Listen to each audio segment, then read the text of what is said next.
환부의 세포라든지 또는 성체 줄기세포를 뿌려서 생착을 시킨 후 환부에다가 이식을 하면 몸속에서 성장이 돼서 장기 형태의 모양을 성장을 하게 됩니다.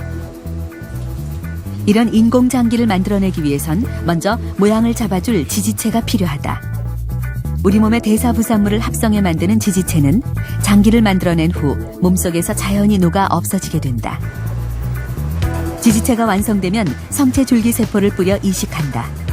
성체줄기세포란 각각의 장기로 분화가 가능한 미분화 세포로 체외에서 배양하고 분화시켜 필요한 세포로 만든다.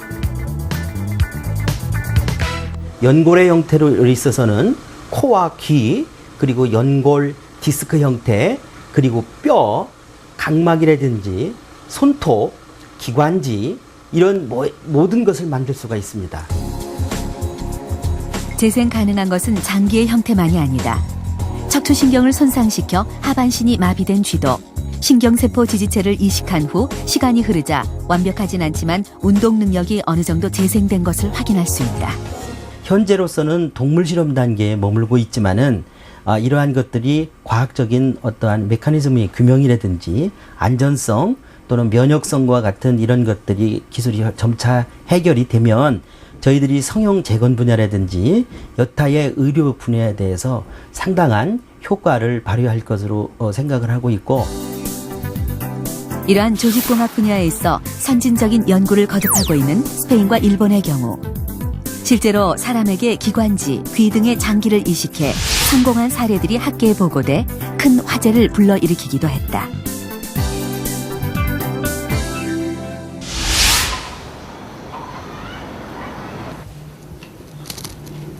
인천에 사는 김영자 씨에게 이제 지팡이는 집안에서조차 없어서는 안 될 필수품이 되었다.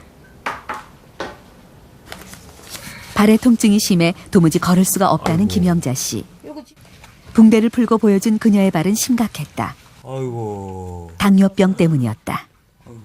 그냥 자고 나니까 그냥 이렇게 상처 나갖고 여기다 젤 던지를 맨날 바르고 했어도 안 낫는 거야. 이것이 한 달 지나 2달 지나니까 애가 진물이 쬐끔씩 나더니 계속 파지는 거야. 계속 파져. 계속 상처가 커져요? 커져.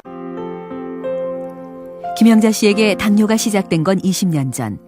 해를 거듭할수록 당뇨는 심해졌고 이제는 인슐린 주사와 약 없이는 혈당 조절이 힘든 상태에 이르렀다. 이제 내가 생각한 게 아프고 보니까 무섭기는 무서워. 당뇨가. 겁도 나고.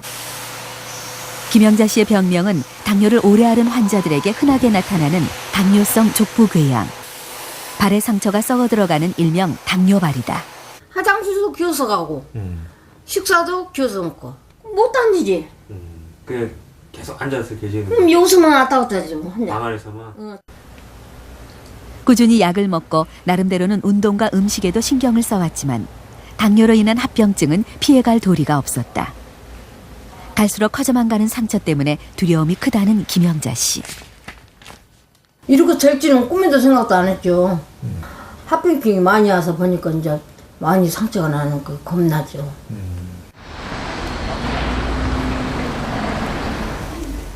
한눈에 보기에도 심상치 않아 보이는 김영자 씨의 발은 과연 어떤 상태일까? 혈액순환이 원활치 않은 것이 가장 큰 원인인 당뇨발은 대부분 혈관이나 세균 감염 문제를 동반한다.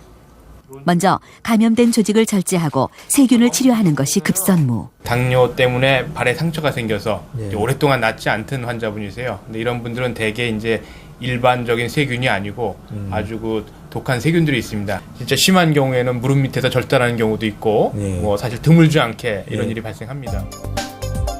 실제로 발 관련 질환을 앓고 있는 환자들 중 절반가량이 당뇨가 원인이고 그중 발을 절단하는 환자들의 반 이상이 당뇨 때문인 것으로 조사됐다.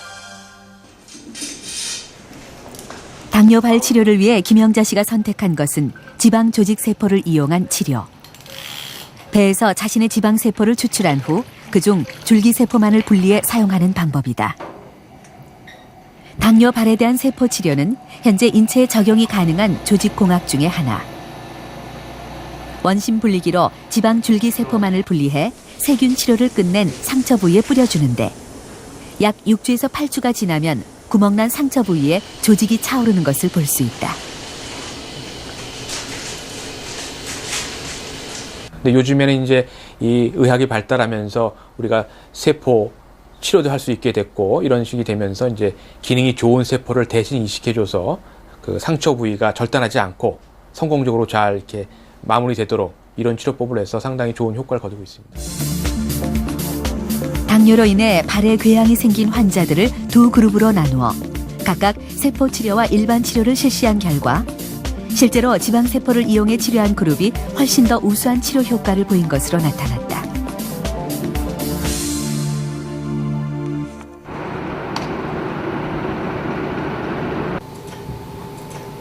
인천에서 작은 무역회사를 운영하고 있는 올해 55살의 정우근 씨. 10년 이상 당뇨와 싸워오면서 그의 발 역시 4년 전 큰 위기를 겪었다. 주변 사람들 말에 의하면은 좀 힘들지 않겠냐라고 생각을 했다고 그러더라고요. 그 당시에 내한테 대놓고는 얘기는 못 했었고, 그때 못 나을 줄 알았다, 못 걸을 줄 알았다. 약은 꾸준히 복용해 왔지만 사업을 하다 보니 음식이나 생활 습관을 통한 혈당 조절이 쉽지 않았다. 그러던 중 가족들과 식사를 하다가 발등에 화상을 입는 사고가 일어났다. 시술을 여러 가지를 해봤어서요. 수술을 발도 살도 띄어다가 거기다 붙여보고 막 이랬었는데 그 효과가 없더라고요. 당뇨로 인해 혈관이 좋지 않아 생긴 문제였다. 휠체어 생활을 하며 고생하던 중 지방 조직 세포 치료를 알게 됐고 지푸라기라도 잡는 심정으로 치료를 받았다. 근데 당시에는 무지하게 컸는데요. 예. 글쎄요. 뭐 동전을 표현하기는 좀 그거보다는 훨씬 컸으니까. 깊이도 굉장히 깊었어요. 제가 생각하기로는 이 정도 깊었던 것 같아요. 영영 나을 것 같지 않던 발의 상처는 세포 치료를 받은 후 하루가 다르게 변해갔다.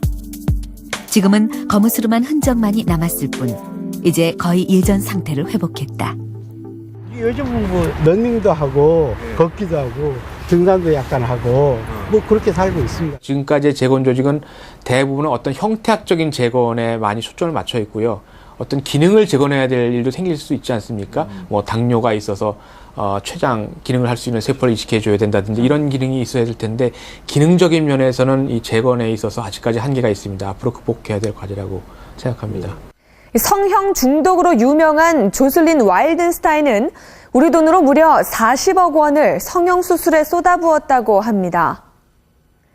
억만장자의 아내로 성형 전에 아름다운 얼굴을 가졌었던 그녀는 남편의 사랑을 얻기 위해 성형을 거듭한 결과 이처럼 기괴한 얼굴로 변하고 말았습니다. 21세기 의학의 꽃이라고도 불리는 성형. 아름다움에 대한 자기만족 역시 어떤 이들에게는 삶의 질에 있어 중요한 부분일 것입니다. 하지만 성형의 본래 목적은 무엇보다 모자라고 손실된 부분을 채우고 만들어주는 재건에 있다는 사실 잊지 말아야겠습니다.